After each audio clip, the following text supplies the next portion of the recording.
ញ្ចឹមសត្វជាផ្នែកមួយដែលសំខាន់ស្ថិតក្នុងចំណោមការងារចាំបាច់របស់ប្រព័ន្ធកសិកម្មសមស្របនៅតំបន់វាលទំនាបនៅរដូវវស្សាដីទំនាបប្រហែល 75% ត្រូវលិចទឹកអស់និងក្លាយជាវាលស្រែបំពេញទៅដោយដំណាំស្រូវនៅរដូវទឹកសម្រក់និងផ្ទៃដីទួលប្រហែល 5% ជាផ្ទៃដីភូមិហើយនិងផ្ទៃដី 15 ទៅ 18% ជាដីចម្ការដំណាំរួមផ្សំឬដំណាំឈើហូបផ្លែដូចនេះនៅសល់ផ្ទៃដីតិចតួចណាស់ដែលជាវាលធម្មជាតិសម្រាប់ជាចំណីសត្វដោយមានការខ្វះខាតបែបនេះនៅអំឡុងពេល 4 ទៅ 5 ខែនារដូវវស្សាជារយៈពេលទំនេររបស់កសិករនិងមិនមានប្រាក់ចំណូលលើគ្រួសារកសិករដែលមិនមានមុខរបរបន្ថែមក្នុងរយៈពេលនេះការបង្កើតមុខរបរចិញ្ចឹមសត្វពិសេសការចិញ្ចឹមមាន់ជាលក្ខណៈគ្រួសារគឺជាមុខរបរដ៏សមស្របមួយក្នុងការធ្វើឲ្យប្រសើរឡើងនៅកម្រិតជីវភាពរស់នៅរបស់ប្រជាកសិករដោយមានការចង្អុលបង្ហាញពីសំណាក់ថ្នាក់ដឹកនាំក្រសួងកសិកម្មរុក្ខាប្រមាញ់និងនេសាទពិសេសឯកឧត្តមបណ្ឌិតច័ន្ទសរុន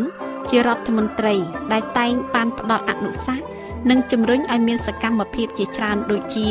ការងារធ្វើស្រែតាមបច្ចេកទេសប្រព័ន្ធវប្បកម្មការធ្វើឲ្យមានទស្សនកិច្ចសិក្សាស្វែងយល់និងដកស្រង់បទពិសោធន៍រវាងកសិករពីតំបន់មួយទៅតំបន់មួយនិងបានណែនាំផ្ដល់បច្ចេកទេសថ្មីៗស្ដីពីបច្ចេកទេសដាំដំណាំការចិញ្ចឹមត្រីពិសេសការងារចិញ្ចឹមសត្វដល់ប្រជាកសិករនៅគ្រប់តំបន់ធ្វើឲ្យវិស័យកសិកម្មមានការអភិវឌ្ឍស្ទើរគ្រប់វិស័យអនុវត្តតាមអនុសាសន៍នេះនាយកដ្ឋានផ្សព្វផ្សាយកសិកម្មនៃអគ្គនាយកដ្ឋានកសិកម្មសូមលើកយកបទពិសោធន៍ចិញ្ចឹមមាន់របស់កសិករងួនងានដែលមានស្នាដៃឆ្នើមក្នុងការធ្វើផលិតកម្មកសិកម្មក្នុងចំណោមកសិករឆ្នើមចំនួន598នាក់ដែលក្នុងនោះមានស្ត្រីចំនួន35នាក់ហើយដែលក្រសួងជ្រើសរើសបានកសិករជ័យលាភីមានស្នាដៃក្នុងផលិតកម្មកសិកម្មចំនួន25នាក់ក្នុងនោះមានស្ត្រីចំនួន4នាក់បានជាប់ជ័យលាភីលើប្រធានបទប្រព័ន្ធប្រពលវប្បកម្មដំណាំស្រូវតាមគោលការណ៍ធម្មជាតិ5នាក់លើប្រធានបទចិញ្ចឹមសត្វជាលក្ខណៈគ្រួសារ5នាក់លើប្រធានបទការចិញ្ចឹមត្រីជាលក្ខណៈគ្រួសារ5នាក់លើប្រធានបទកែច្នៃគ្រឿងយន្តកសិកម្មនិង5នាក់ទៀតលើប្រធានបទការកែច្នៃផលិតកម្មកសិកម្មក្នុងឱកាសសន្និបាតកសិករទូទាំងប្រទេសលើកទី1ឆ្នាំ2010ដែលនៅក្នុងចំណោមនោះលោកងួនងានគឺជាកសិករឆ្នើមនិងមានស្នាដៃល្អក្នុងការចិញ្ចឹមមាន់ផងដែរជាក់ស្ដែងក្រោយពេលបញ្ចប់វគ្គបណ្ដុះបណ្ដាលស្ដីពីការចិញ្ចឹមមាន់ដែលបានរៀបចំឡើងដោយការិយាល័យផលិតកម្មនិងបសុព្យាបាលខេត្តតាកែវក្រោមការចង្អុលបង្ហាញពីសំណាក់ថ្នាក់ដឹកនាំក្រសួងកសិកម្មធ្វើឲ្យប្រជាកសិករដែលជាសិក្ខាកាមក្នុងវគ្គបណ្ដុះបណ្ដាលទាំងអស់មានចំណាប់អារម្មណ៍ខ្ពស់ទៅលើការងារចិញ្ចឹមមាន់នេះលោកងួនងានជាកសិកររស់នៅក្នុងភូមិសែនបនឃុំលេខបូស្រុកត្រាំកក់ខេត្តតាកែវកំពុងតែទទួលបាននូវភាពជោគជ័យជាបន្តបន្ទាប់ជាមួយនឹងការងារចិញ្ចឹមមាន់នេះលោកងួនងានបានឲ្យដឹងទៀតថាចំពោះដើមទុនសម្រាប់ផ្គត់ផ្គង់ទៅលើមុខរបរចិញ្ចឹមមាន់គាត់បានមកពីការលក់មេគោមួយក្បាលហើយប្រាក់ដែលគាត់ទទួលបានពីការលក់មេគោនេះគាត់បានទិញគោជំទង់មួយក្បាលមកចិញ្ចឹមវិញហើយប្រាក់សល់ប៉ុន្មានគាត់ចំណាយទៅលើការងារចិញ្ចឹមមាន់ទាំងអស់គាត់បានបន្តទៀតថាការចាប់ដើមចិញ្ចឹមដំបូងនៅក្នុងឆ្នាំ2005គាត់មានមាន់មេតែ3ក្បាលប៉ុណ្ណោះនិងមានមាន់គោកមួយក្បាលសម្រាប់អង្កាត់ពូជតែដែលគាត់មានទុនសល់ពីទិញគោជំទង់គាត់បានយកថវិកានោះទៅចំណាយលើការទិញមាន់ពូជចំនួន400ក្បាលបន្ថែមទៀតព្រមទាំងចំណីថ្នាំនិងសម្ភារៈធ្វើទ្រុងដើម្បីធ្វើឲ្យការចិញ្ចឹមសមស្របទៅលក្ខណៈបច្ចេកទេសដែលទើបទទួលបានពីវគ្គបណ្ដុះបណ្ដាលនិងបានអនុវត្តតាមការណែនាំបច្ចេកទេសនិងបទពិសោធន៍ដែលវគ្គបណ្ដុះបណ្ដាលបានផ្ដល់ឲ្យតម្រូវឲ្យគាត់ធ្វើការចិញ្ចឹមមាន់នៅក្នុងទ្រុងសុវត្ថិភាពធ្វើឲ្យមាន់របស់គាត់ជៀសផុតពីការបាត់បង់ដោយសារសត្វស៊ីចោរលួចមិនឆ្លងជំងឺនិងមិនងាប់ទៀតផងមាន់ជាសត្វងាយចិញ្ចឹមបំផុតថែមទាំងចំណាយទុនថវិកាតិចហើយទទួលផលចំណេញច្រើនគួរសមក្នុងរយៈពេលខ្លីផងដែរហើយជួយកាត់បន្ថយដល់ការចំណាយផ្សេងៗក្នុងគ្រួសារ ពាក់ព័ន្ធនឹងការចាប់យកមុខរបរចិញ្ចឹមមាន់របស់កសិករងួនងាន់លោកឆៃលីប្រធានការិយាល័យផលិតកម្មនិងបសុព្យាបាលបានបញ្ជាក់យ៉ាងដូចនេះថាបាទខ្ញុំសូមបញ្ជាក់ចំពោះស្ថានភាពនៃការចិញ្ចឹមមាន់នៅក្នុងខេត្តកែយ៉ាងនេះជាក់ស្ដែងគឺយើងឃើញថាតាំងពីឆ្នាំ2004មកធ្វើបិទតែវាមានជំងឺផ្ដាសាយវ៉ាក់សែក៏ដោយប៉ុន្តែបើយើងគិតពីស្ថានភាពនៃការចិញ្ចឹមគឺកាលពីឆ្នាំ2004ចំពោះការចិញ្ចឹមមាន់នៅក្នុងខេត្តយើងគិតថាមានប្រហែលជា 80,000 ក្បាលជាងទេប៉ុន្តែដែលឡែកជាក់ស្ដែងរហូតមកដល់ក្នុងឆ្នាំ2010នេះយើងគិតថានៅក្នុងឆមាសទី1នេះបើគិតតាមស្ថិតិគឺតាមតែឃើញថារហូតដល់មានជាង 10,000 ក្បាលជាង 1 លានក្បាលបាទទៅជាង 1 លានក្បាលគឺ1លាន 2 សែនបាទ1លាន 2 សែនក្បាលជាងពាក់ព័ន្ធនឹងការចិញ្ចឹមនេះដែរខ្ញុំគិតថាឥឡូវនេះការចិញ្ចឹមរបស់កសិករគឺមានការជឿនលឿនឡើងហើយយើងពិនិត្យជារួមគឺគាត់ចិញ្ចឹមកាលពីមុនគឺភាគច្រើនក៏ដាក់បន្លែងតាមគ្រួសារប៉ុន្តែឥឡូវនេះគាត់ចិញ្ចឹមភាគច្រើនមានទ្រុងបាទមានទ្រុងហាបង្ខាំងជាប់ 100% ហើយមួយចំណែកទៀតប្រហែលជា 50% គឺគាត់ថាបន្លែងពាក់កណ្ដាលបង្ខាំងនិងពាក់កណ្ដាលបន្លែងអានេះហើយជាថាជាចំណុចមួយដែលកសិករគាត់យល់អំពីបច្ចេកទេសនៃការចិញ្ចឹមបក្សីនេះពាក់ព័ន្ធនឹងគោលនយោបាយក្នុងការចិញ្ចឹមបក្សីនេះគឺខាងការិយាល័យក៏ដូចជាមន្ទីរកសិកម្មដែលមានគោលការណ៍និងមានការ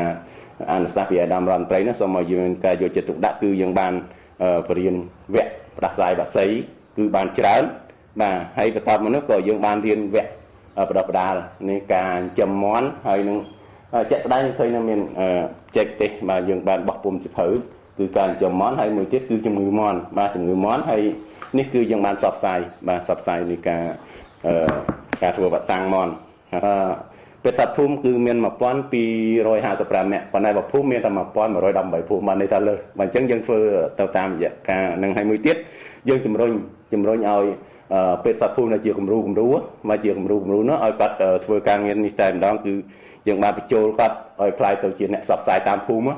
ហូតដល់ពេលនេះគឺបញ្ចូលបាន802នាក់ហើយបាទ802នាក់ហើយក្នុងនោះក៏បានធ្វើការចិញ្ចឹមជាបង្ហាញបានចិញ្ចឹមជាបង្ហាញក្នុងនោះមានខាងក្រសួងក៏គាត់បានមកធ្វើបង្ហាញដែរតាមរយៈ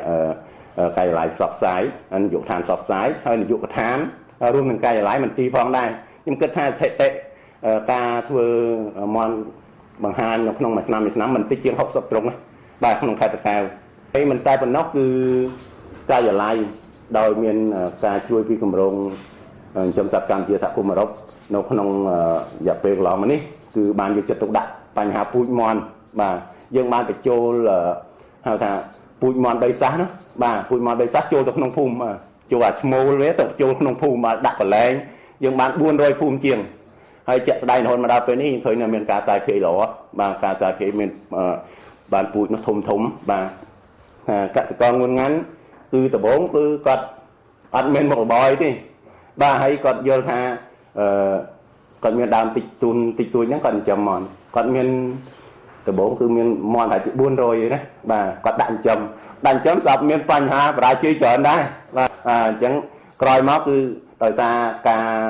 តស៊ូរបស់គាត់ហើយដោយសារតែឃើញមានភាពជោគជ័យបរាជ័យរបស់គាត់ហ្នឹងគាត់បានមកទំនាក់ទំនងការិយាល័យក៏បានទៅជួយណាជួយចូលរួមបើកវគ្គហើយជួយបរៀនជួយផ្សព្វផ្សាយជួយចុះមើលដល់ទីតាំងនោះឃើញណាតាំងពីឆ្នាំ2005មកគឺគាត់មានការកើនឡើងវិញការចិញ្ចឹមរបស់គាត់គឺល្អឡើងវិញបាទរហូតមកដល់ពេលនេះគាត់ខ្លាយទៅជាអ្នកគំរូបាទគំរូមិនជាប់ទៅក្នុងខេត្តតាកែវគឺយើងបាទគាត់បានជាប់ទទួលចំណាត់ថ្នាក់ទូទាំងប្រទេសផងដែរបាទការរៀបចំបច្ចេកទេសចិញ្ចឹមត្រូវធ្វើទ្រុងដាក់ដោយឡែកពីគ្នាស្នូកទឹកស្នូកចំណីត្រូវដាក់ជាប្រចាំមាន់ធំនិងមាន់តូចត្រូវខាំងដាច់ចេញពីគ្នាដោយប្រើសំណាញ់ព័ទ្ធជុំវិញជាពិសេសកូនមាន់សម្រាប់ចិញ្ចឹមយកសាច់ត្រូវខាំងទុកកន្លែងផ្សេងពីកូនមាន់ពូជការធ្វើវ៉ាក់សាំងនិងពិធីព្យាបាលត្រូវធ្វើវ៉ាក់សាំងការពារជំងឺសំខាន់ចំនួន3មុខជាការចាំបាច់មានដូចជាវ៉ាក់សាំងញូកាសឬពាក្យសាមញ្ញហៅថាជំងឺដង្កោកាច់វ៉ាក់សាំងអុតនិងវ៉ាក់សាំងអាសន្នរោគ ចំពោះវិធីព្យាបាលជំងឺត្រូវប្រើថ្នាំការពារជំងឺទៅតាមរដូវកាលដោយលាយជាមួយទឹកឬចំណីការធ្វើផែនការសម្រាប់ផលិតកម្មការចិញ្ចឹមបានជោគជ័យចាំបាច់ត្រូវមានផែនការពីរច្បាស់លាស់គឺផែនការបច្ចុប្បន្ននិងផែនការអនាគតចំពោះលោកងួនងានបានធ្វើផែនការបច្ចុប្បន្នរបស់គាត់គឺការផ្គត់ផ្គង់កូនមាន់ដល់អតិថិជនបានតាមកម្រិតត្រូវមានមេពូជចំនួន130ក្បាលនិងបាស4ក្បាលនិងត្រូវលក់កូនមាន់ពូជក្នុងមួយខែឲ្យបានចំនួន300ក្បាលទៅ400ក្បាលប៉ុន្តែក្នុងករណីមានគេទិញកូនមាន់ច្រើនលោកងួនងានត្រូវទិញពងមាន់ពូជពីកន្លែងដទៃយកមកភ្ញាស់បន្ថែមចំពោះផែនការសម្រាប់អនាគតគាត់ត្រូវបង្កើនដើមទុនដើម្បីពង្រីកសង្វាក់ផលិតកម្មបន្ថែមចំនួនទ្រុងបង្កើនចំនួនមេមាន់ពូជសិក្សាស្វែងយល់ដកស្រង់បទពិសោធន៍និងបច្ចេកវិទ្យាថ្មីៗបន្ថែមទៀតជាការចាំបាច់បំផុតលោកងួនងានបានឲ្យដឹងយ៉ាងដូចនេះថាបាទខ្ញុំបាទឈ្មោះងួនងាននៅភូមិសែនបនគុនបួស្រុកត្រាំខកខេត្តតាកែវខ្ញុំបាទចាប់ដើមចិញ្ចឹមមាន់ពីដើមដំបូងមកខ្ញុំចិញ្ចឹមអត់បានលទ្ធផលល្អទេពីព្រោះវាអត់មានដែលថាការប្រើប្រាស់វ៉ាក់សាំងឬមួយថ្នាំអីអត់មានតន់ដែលប្រើប្រាស់អាថ្នាំអស់ហ្នឹងដល់ក្រោយមកបានខ្ញុំដែលរហូតដល់ចិញ្ចឹមងាប់ចិញ្ចឹមងាប់ហ្នឹងដល់ពេលហើយមកបានខ្ញុំលក់មេគោមេអីហ្នឹងចិញ្ចឹមមាន់តាមធម្មតាងាប់ខ្លះអីខ្លះដល់ពេលប្រហែលជាដល់2005បានមានអង្គការគាត់មកបង្ហាត់បង្រៀនរឿងការចិញ្ចឹមមាន់ហ្នឹងដោយថាមានប្រើប្រាស់វ៉ាក់សាំងមានប្រើប្រាស់ថ្នាំការពារជំងឺអញ្ចឹងបានហើយនឹងធ្វើជាទ្រុងអីបោះសម្អាតទ្រុងធ្វើទ្រុងឲ្យបានស្អាតអញ្ចឹងទៅបានអាចខ្ញុំចិញ្ចឹមបានរហូតដល់សប្តាហ៍ថ្ងៃប៉ុន្តែពីមុនមកវាចិញ្ចឹមអត់បានដោយសារវាអត់មានការវ៉ាក់សាំងហើយទ្រុងក៏វាអត់បានល្អបានស្អាតដែរដល់ពេលហើយ2005បានខ្ញុំធ្វើបានល្អទ្រុងល្អអញ្ចឹងទៅបានចិញ្ចឹមបានលទ្ធផលល្អបន្តថាល្អឲ្យបានគ្រប់100%ប៉ុន្តែគ្រាន់តែបានត្រឹម70%បាទខ្ញុំចិញ្ចឹមមាន់សប្តាហ៍ថ្ងៃចិញ្ចឹមរបៀបតាមដោយថាខ្ញុំចិញ្ចឹមហ្នឹងធ្វើទ្រុងឲ្យបានស្អាតបោះទ្រុងធ្វើកន្លែងឲ្យដេកកន្លែងបានត្រឹមត្រូវហើយនឹងទឹកអីចំណីដាក់ឲ្យបានពេញលេងបានទៀងទាត់គ្រប់ពេលគ្រប់ម៉ោងតែសំខាន់គឺវ៉ាក់សាំងបាទវ៉ាក់សាំងគឺទី1ខ្ញុំធ្វើកូនមាន់ទៅញាស់ប្រាច់មកអញ្ចឹងមកអាយុ24ម៉ោងខ្ញុំចាប់ដើមធ្វើវ៉ាក់សាំងយូកាសអេសបាទចាប់ដើមបតក់ហើយលើកទី2អាយុវាបាន14ថ្ងៃបានខ្ញុំធ្វើវ៉ាក់សាំងហ្នឹងអត់ខ្ញុំធ្វើអត់ដល់លើកទី3អាយុវា40ថ្ងៃខ្ញុំធ្វើវ៉ាក់សាំងអឹមដល់ពេលអាយុបាន40ថ្ងៃបានខ្ញុំធ្វើអាសន្នរោគបាទហ្នឹងមាន់ហ្នឹងអាចខ្ញុំធ្វើដល់ពេល4សាហ្នឹងហើយវាចប់ហើយចោលហ្នឹងដល់វារហូតដល់បាន3ខែបាទ3ខែសម្រាប់ដល់មាន់យើងលក់អាហ្នឹងវាអាហ្នឹងយើងចាំយកសាច់ពេលណាដែលថាខ្ញុំចិញ្ចឹមសាច់ដំបូងហ្នឹងវាបំបែកពីកូនមកខ្ញុំចាប់ផ្ដើមបំបែកដាក់ធ្វើទ្រុងវាឲ្យស្អាតធ្វើចំណាញ់វាអត់មានអុយមេអីធំអីចូលទេយើងធ្វើជាប៉បាទតូចដោយតូចធំដោយធំដល់ពេលមាន់ហ្នឹងអាយុបាន1ខែឬ1ខែយើងធ្វើវ៉ាក់សាំងហើយបានខ្ញុំចាប់ផ្ដើមលែងហើយចំណីវាឲ្យស៊ីចំណីធម្មជាតិឬមួយក៏ចំណីបាវចំណីតាមផ្សារ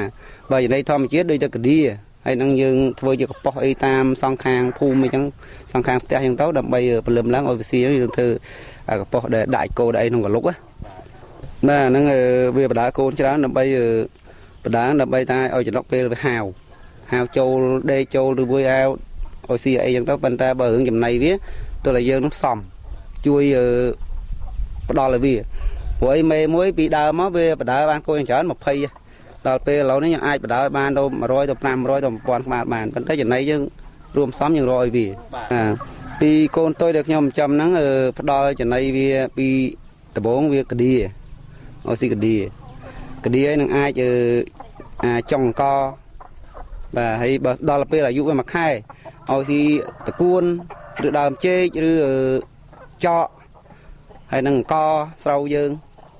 បាទធម្មតាហ្នឹងចំណីធម្មជាតិរបស់វាបាទពីមុនមកខ្ញុំចាំអត់តាន់បានទេមករហូតដល់សប្តាហ៍ថ្ងៃវាខុសប្លែកឆ្ងាយពីព្រោះពីមុនមកជីវភាពរបស់ខ្ញុំក៏វាអាចទុនខ្សោយវាអាចអត់បានដល់ឥឡូវបើសិនជាជីវភាពឥឡូវនេះវាខុសនេះឆ្ងាយវាឥឡូវវាធូរធារដូចថាវាបាន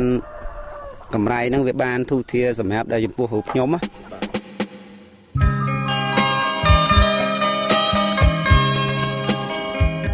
លោកងួនងានបានឲ្យដឹងបន្ថែមទៀតថានៅបច្ចុប្បន្ននេះក្នុងមួយខែគាត់មានលទ្ធភាពលក់ចេញនៅកូនមាន់ពូជពី300ទៅ400កូនរីឯថវិកាដែលគាត់ទទួលបានគឺជាង5សែនរៀលបន្ទាប់ពីធ្វើការទូទាត់រាល់ការចំណាយរួចរាល់នេះគឺជាប្រាក់ចំណូលប្រចាំខែរបស់គ្រួសារលោកងួនងានដោយមិនទាន់គិតប្រាក់ចំណូលដែលបានមកពីការលក់មាន់សាច់ផងទេភាពជោគជ័យលើការងារចិញ្ចឹមមាន់នេះធ្វើឲ្យជីវភាពរស់នៅរបស់គ្រួសារលោកងួនងានមានការផ្លាស់ប្ដូរកែប្រែកម្រិតជីវភាពពីភាពខ្វះមុខខ្វះក្រោយទៅជាជីវភាពមួយដែលមានលទ្ធភាពពិសេសអាចមានប្រាក់ចំណូលប្រចាំខែដែលជាប្រាក់ចំណូលបន្ថែមមួយទៀតបន្ទាប់ពីដំណាំស្រូវពិសេសជាងនេះទៀតធ្វើឲ្យលោកងួនងានក្លាយជាកសិករមានបទពិសោធន៍មួយរូបដែលអាចចាត់ទុកថាជាបណ្ណាល័យសម្រាប់សិក្សាស្វែងយល់របស់កសិករនៅតំបន់ក្បែរគាត់និងកសិករមកពីតំបន់ផ្សេងផងដែរ